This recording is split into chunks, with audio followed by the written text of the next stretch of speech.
Alright. I like reacting to like real world stuff, not like I don't know, not all that other weird stuff. So this one says killer leads his date to a secret dungeon. I don't like watching it because it's sad, but it's the real world. This is what goes on, It's not a Disney movie. This is real life. So, yeah, let's react to this piece of shit. 18-year-old Sade Robinson leaving a bar with her date, unaware that these are the last hours of her life. While she's been enjoying the chance to meet someone new, her date has been focused on something darker, far darker. And just minutes from now, he'll put that plan into motion. What happens next will lead Milwaukee police into one of the most disturbing investigations of their careers.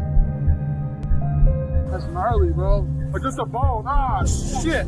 It just on the lake there. You found a what down there? A lake. A human lake. It's a rainy afternoon in Milwaukee County when police receive a request for a welfare check on a missing teenager. 19-year-old Sade Robinson reportedly went on a date the previous evening and hasn't been seen since. Miss Robinson! Milwaukee police, please answer the door. We're gonna come in otherwise. I don't hear anything. Nobody's seen her since the date. Sade is just 1 month away from graduating with a degree in criminal justice and has plans to join the Air Force. She is ambitious, hardworking, and punctual. So when she failed to show up for her shift at the local pizza shuttle, her coworkers knew something was very wrong. It has been less than 12 hours since Sade was last heard from, but her disappearance is troubling officers for unusually disturbing reasons. Earlier that day, a harrowing 911 call had come through to the Milwaukee Sheriff's Office. We're about to sign by the golf course. Okay. What's going on there? No, we just on the lake there. It's on the lake, down by the lake on the clay. You found a what down there? A lake, a human lake. The call has come from a remote stretch of beach on the Lake Michigan shoreline, right below a rocky area of woodland called Warnemont Park. As officers arrive, they find a man waiting at the scene who tells the officers he was walking with a friend when something caught his eye halfway up the bluff. They walked down the esker from Sheridan, started walking south just for fun, rough day on the beach. As they were walking, see that leg right there? Yeah. Said that it was up about approximately where the end of that stick, that branches. By the bushes right there. Yeah, bushes, so that they saw it up So there. it's like up on the hill, kind of? Yeah. Okay. So it was about, maybe 7 feet. 7 feet deep on the rock. I moved it just for evidence purposes. All right, hang on, Evan. We'll talk to you some more, okay?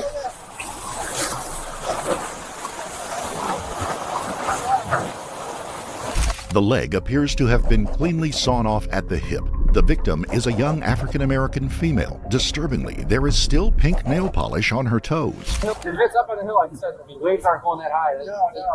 If somebody could be killed and dumped over.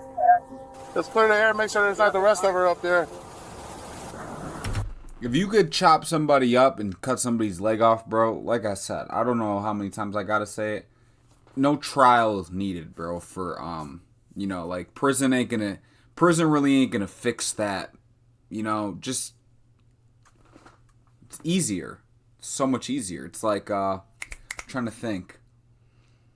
Like if there's a poisonous mosquito, you're not gonna keep it in a jar, right? You're gonna probably just kill it. It needs to be the same way with these sick bastards out here. That's all I'm saying. That's gnarly, bro. Is it Mike? Yeah.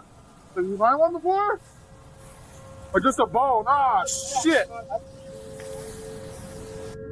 This is what. He said first time seeing the leg. You heard that? Interview that guy. Matter of fact, put him in jail too. Fuck's he talking about? Well preserved. That's what I was saying. Like, it looks like it's Doesn't look that old, you know what I mean? Officers have already made two important observations. The body part was not washed ashore, but thrown down from the wooded area above the beach. And whatever happened here occurred just hours ago. Both suspicions will prove correct. 10 miles from the discovery on the lakefront, a young woman has been reported missing, and her burnt-out Honda Civic was found on an abandoned property. While the vehicle has sustained heavy damage, some key evidence does remain. The registration plate belonging to Sade Robinson, the missing teen. Inside the trunk, her purse, shoes, and items of clothing. Police now have a missing woman, a burned-out vehicle, and a severed body part, enough for the Milwaukee County Sheriff's Department to launch a homicide investigation. While forensic teams begin scouring the lakeshore for remains, investigators arrive at the Robinson family home to break the tragic news to Sade's family. It is a routine first step in any investigation, but things are about to take a turn that no one anticipated. Sade's sister tells officers that she and Sade share the Life 360 app, a location-sharing app which tracks an individual's location with greater precision than any cell phone data. It could prove a crucial lead for detectives, and just as they hoped, the app provides the exact map of Sade's every move the night she vanished. Together with surveillance footage pulled from each of her locations, officers now have a complete account of her every last moment.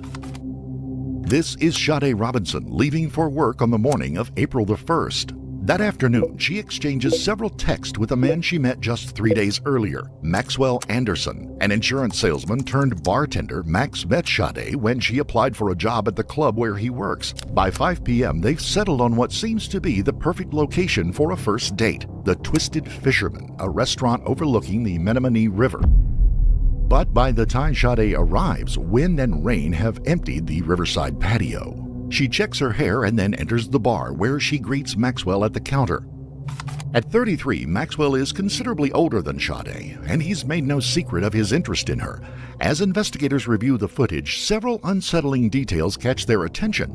Max seems distant, rarely looking at Sade or engaging with her directly. It could be nerves or something more concerning. Still, by the time they leave, the date seems to be going smoothly enough for them to continue on to a nearby sports bar. CCTV footage captures them walking toward Duke's on Water. They order drinks and play beer pong with another couple, two people just like them, enjoying their Friday night. Sade, at least, seems to be having a good time, but that, of course, is because she has no idea who Maxwell really is.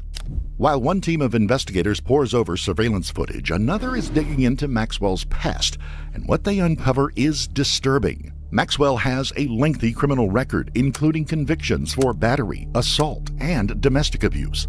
More troubling still, just months earlier, a woman had filed a complaint alleging that Max drugged her during a dinner date and then aggressively pressured her to go home with him. She had been so ill, she called a friend to come and collect her. They don't know it yet, but investigators have only scratched the surface. At this point, however, the information is not enough to conclude that he is capable of murder. Surveillance footage shows that at 9 p.m., Sade makes a fateful decision. She leaves the bar with Maxwell. They walk towards his car, their behavior unremarkable to anyone who might pass them. Maxwell briefly puts his hand on her waist as they cross the street, then drive together to Maxwell's house on the south side of the city. At around 9:25 p.m., a doorbell cam captures them arriving. Over the next few hours, faint silhouettes move back and forth on the upper floor, Maxwell's living room. The movement continues for several hours, during which time officers can only hope the date is panning positively, a hope far removed from the gruesome truth they'll learn just hours from now. The time is now 12 a.m. on April the 2nd, the same day the severed leg would be found on the shore of Lake Michigan. Footage captures two brief flashes as Sade unlocks her car, then drives in the direction of her apartment. But this is where things take a strange turn. Instead of driving home, surveillance cameras capture her driving aimlessly. For the next 2 hours, her Honda Civic moves between random locations, the windows fogged with condensation. Then, just before 3 a.m., the car changes course and begins to move away from the city. Officers soon realize where it's headed, to the western shore of Lake Michigan and Warmount Park.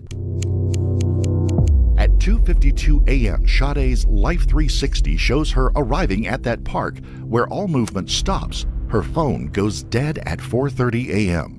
But why has she gone to this spot in the first place? Investigators pulled surveillance footage from a nearby pump house. What they see next is spine-chilling. Grainy footage shows the dark silhouette of a man approaching the bluff. Whoever it is, they are dragging something heavy across the... Whoever it is, it's the fucking... I hate when they do that. You know who it is. Just go kill him. There should be bounties put up for people who do sick shit like this. Like, if you, like, rape and kill a girl like this, bounty, straight bounty for civilians and law enforcement. Put a bounty on them. Dead or alive. Fuck it. Yeah, they just can't be in the same earth as us, you know? Rocks towards the lake. 90 minutes later, the shadowy figure appears again. This time, he's headed back towards the tree line, and he's carrying a large backpack.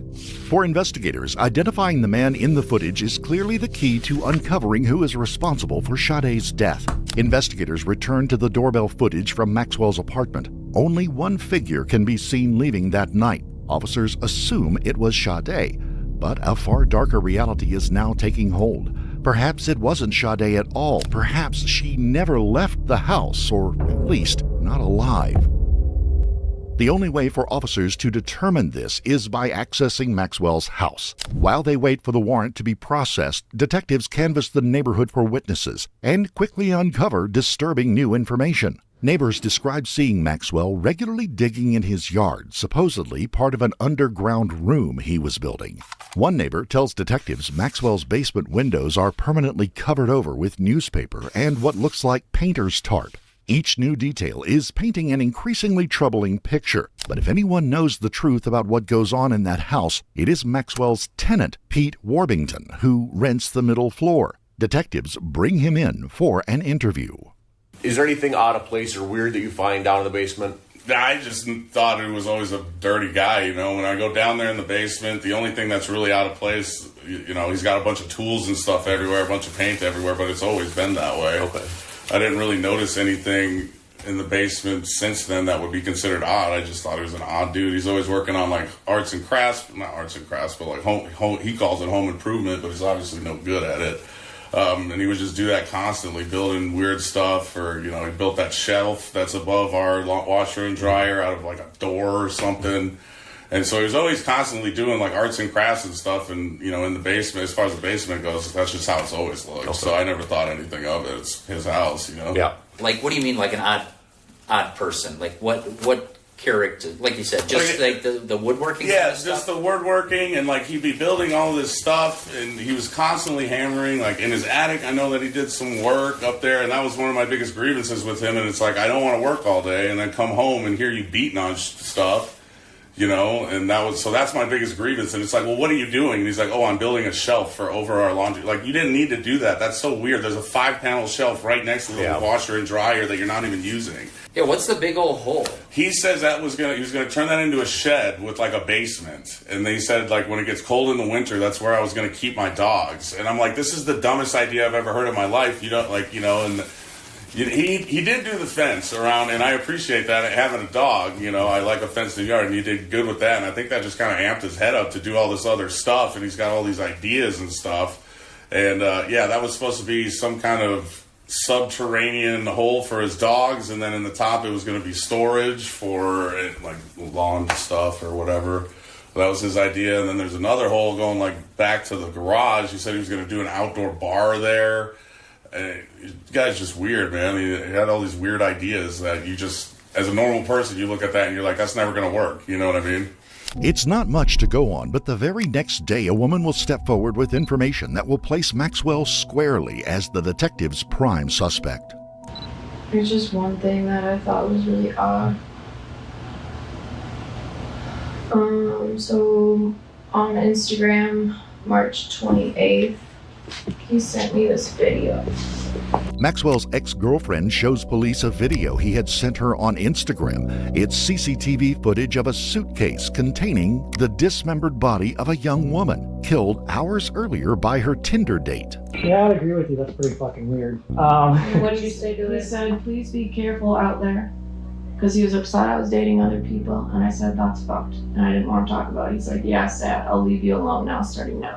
Because I didn't want to talk to him. Meanwhile, another friend tells the police that just a month before meeting Sade, he saw Maxwell's basement covered from floor to ceiling in plastic, with saws and knives scattered around. Maxwell told them he planned to kill and dismember someone there, but the friend had dismissed it as another one of his strange antics. For officers, however, this is all... How do you even have friends, bro? If I walked into my boy's basement, he had tarp, and he's like, yeah, I'm probably going to dismember somebody. I'm not a rat, but I might fucking have to call the cops on the dude, because what are you talking about? You ain't dismembering me. I don't know what the fuck you're talking about. Sounding far more sinister.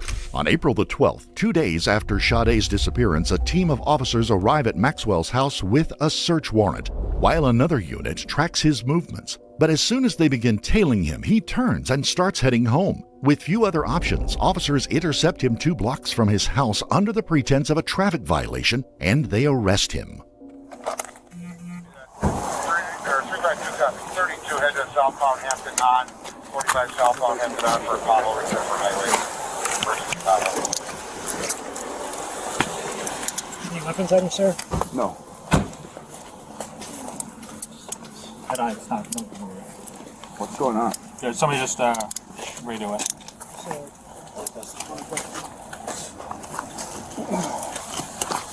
124 dispatch. Stow.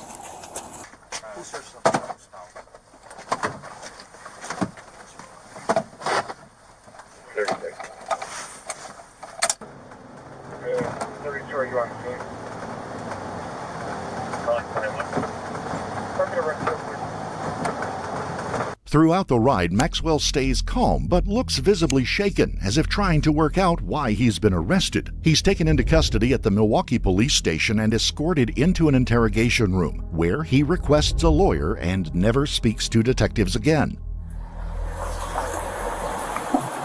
Go up the stairs.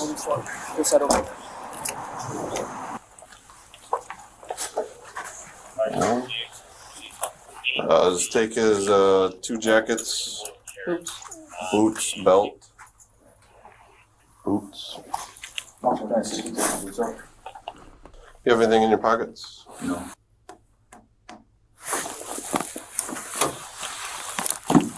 You might just stand up real quick and double check the pockets. Just makes it with me.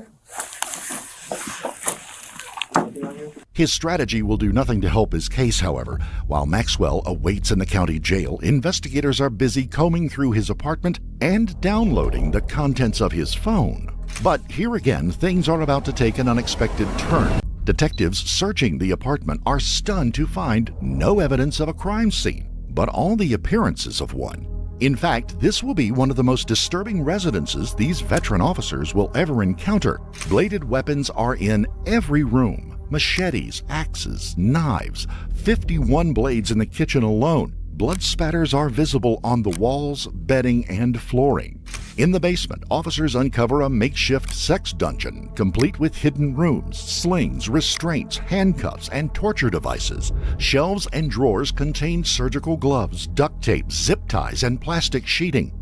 Most disturbing are the things hidden out of sight, stuffed between support beams and inside walls. Notepads listing women's contact details and personal information. Bags of women's clothing, shoes, and underwear, ledgers full of twisted fantasies, and in the garden, investigators find signs of Maxwell's interest in digging. But it looks nothing like construction work. Yet, for all its horrors, none of it directly ties Maxwell to Sade's murder. The blood is later determined to be canine. None of the knives test positive for Sade's DNA. There is no sign of a cleanup operation. However sinister this house may be, it's not enough to lay charges, and officers find themselves back at the drawing board. CCTV has provided investigators with every major breakthrough so far. Let's be dead ass. Be dead ass. There's not enough to... What? Would you like to put a parlay in that it was him? I'll put 100,000 on it, and I don't even got that. It's like a loan out. Of course it was him. What do you... The law is so fucking cooked. And now they turn back to it once again. Someone drove Sade's car away from the beach that night before setting it on fire. But who? Investigators zero in on the area where her burnt-out car was found.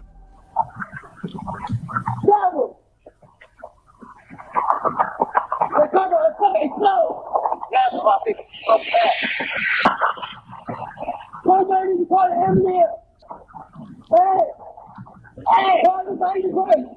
Hey, call the side of the court. Call the side of the court.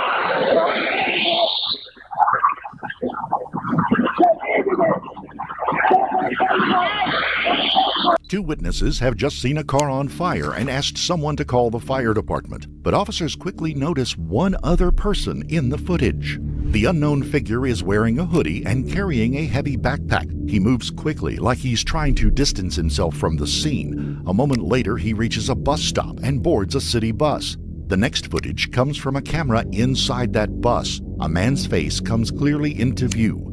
Maxwell Anderson.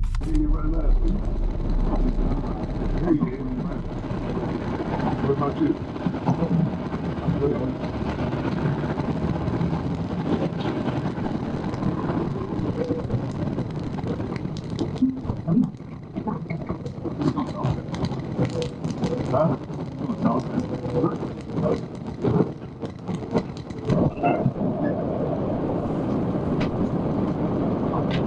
It is powerful circumstantial evidence, but without a crime scene or DNA evidence and still nothing connecting him to her death, you can't be dead ass, bro. Like, that's everything. That's the only thing. That's all you need right there. Fucking book them, hang them in front of everybody. Not enough. There is, however, one last piece of evidence that investigators have yet to examine, and it's about to provide detectives with the proof they need. When forensic technicians download the contents of Maxwell's phone, they discover dozens of images taken shortly after midnight on April the 2nd. Images of Sade that he had taken and deleted.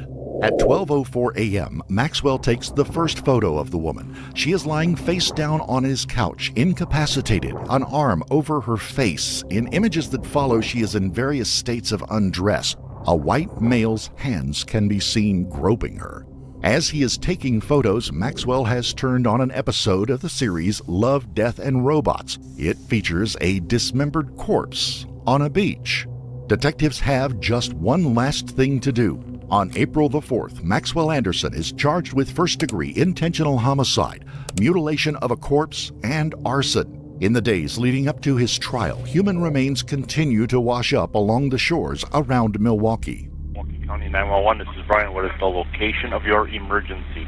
Hi, this is Oak Creek. I have a caller on the line. She is going to be on the beach.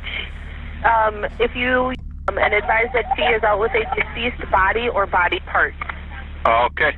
It looks like the back and the butt and an arm.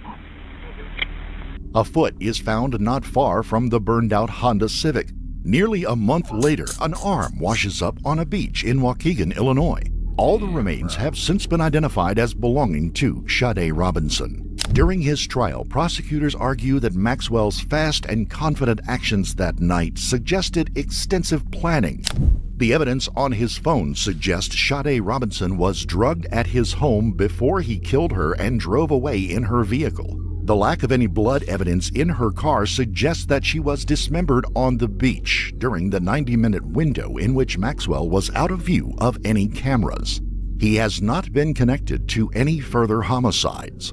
On June the 6th, 2025, a jury found Maxwell Anderson guilty on all counts. He was sentenced to life in prison. To this day, he protests his innocence. I would like to start by saying that from the bottom of my heart, I'm not gonna hear that. Hopefully somebody kills him in prison with a dull-ass knife, because I know I would. Yeah, fuck that. Sick bastard. I'm almost at 500, so sub up.